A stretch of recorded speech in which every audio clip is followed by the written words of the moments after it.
चलिए बेटा अब हम लोग देखते हैं कि प्रिज्म का वर्ग क्या है। प्रिज्म क्या क्या करता है। प्रिज्म की दो मुख्य क्रियाएं होती हैं। आपका नंबर एक होता है विचलन। पहली क्रिया कौन सी है? विचलन। और दूसरी क्रिया उसकी होती है वर्ण विक्षेपण।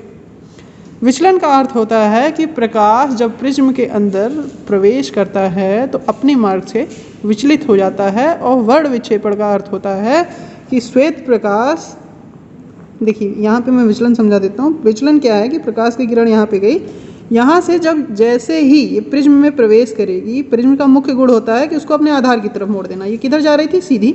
इसको इसने किधर मोड़ा? उसके आधार की तरफ। अब ये इसके प्रथम पृष्ठ ने ये काम किया, दूसरा पृष्ठ भी क्या करेगा? यही काम करेगा। तो प्रकाश किरण को कहाँ जाना था? सीधा जाना था, लेकिन ये अपने मार्ग से क्या हो गई? विचलित हो गई। तो इस घटना को ही हम विचलन की घटना कहते हैं। वर्ण विक्षेपण क्या होता है? देखिए वर्ण विक्षेपण छोटे में समझ लेते हैं, बाद में हम लोग डिटेल में पढ़ेंगे कि प्रकाश का अपने अवयवी रंगों में विभक्त हो जाने। प्रकाश 7 रंगों में विभक्त हो जाता है, इसी घटना को ही हम क्या कहते हैं? वर्ण विक्षेपण। अब चलिए आते हैं, देखते हैं विचलन डेविएशन क्या है। मैंने बताया था कि जब किसी प्रिज्म पर कोई प्रकाश किरण आपतित होती है तो प्रिज्म के दोनों अपवर्तक फलकों से अपवर्तन के पश्चात अपने मार्ग से विचलित हो जाती है। इस घटना को ही विचलन कहते हैं। यहाँ पे देखिए ये इसकी पहली अपवर्तक फलक है, ये वाली, ये दूसरी, यहाँ से भी ये विचलित हुई, यहाँ से भी ये विचलित। तो 2 बार अपवर्तन के पश्चात इसका विचलन हो गया। इस घटना को ही हम क्या कहते हैं? प्रकाश का अपवर्तन। एक विशेष बात आप लोग याद रखिएगा कि प्रिज्म से अपवर्तन के पश्चात प्रकाश किरण जो होती है वो सदैव प्रिज्म के आधार की ओर मुड़ती है। किधर मुड़ती है? प्रिज्म के आधार की ओर। जितनी भी बार आप अपवर्तन करेंगे, 1 बार, 2 बार, 3 बार, चाहे जितनी बार। इस फिगर में हम लोग देखते हैं कि ये आपकी आपतित किरण थी। पहली बार इसका अपवर्तन हुआ तो ये देखिए सीधा जानी थी, किधर मुड़ी? आधार की ओर। अब इसको भी अगर देखें तो इसको सीधा जाना था, किधर मुड़ी? आधार की ओर।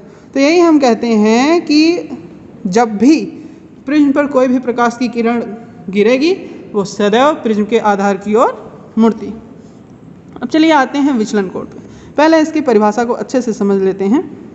इसकी डेफिनेशन है कि आपतित किरण तथा निर्गत किरण के बीच बना कोण विचलन कोण कहलाता है। इसे डेल्टा से प्रदर्शित करते हैं। उपर्युक्त चित्र में आपतित किरण तथा निर्गत किरण को किससे दिखाया गया है? डॉटेड लाइन से बढ़ाया गया है, और उसको बढ़ाने पर जो कोण बना है वही विचलन कोण कहते हैं। आइए अब हम लोग फिगर देखते हैं। फिगर में देखिए ये आपकी कौन सी किरण है? आपतित। ये आपकी कौन सी किरण है? निर्गत। इन दोनों में कोई संबंध था? नहीं। ये देखिए ब्लैक पेन से इसको क्या किया गया?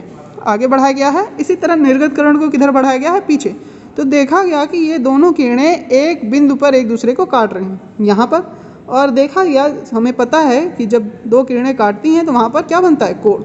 इस कोण को ही हम कौन सा कोण करेंगे? विचलन कोण। और देखें ये कोण किनके बीच बना? आपतित किरण और निर्गत किरण। तो इसकी परिभाषा में हम लिखते हैं कि आपतित किरण तथा निर्गत किरण के बीच बना कोण विचलन कोण कहलाता है। धन्यवाद। आगे की आपकी पढ़ाई कल होगी।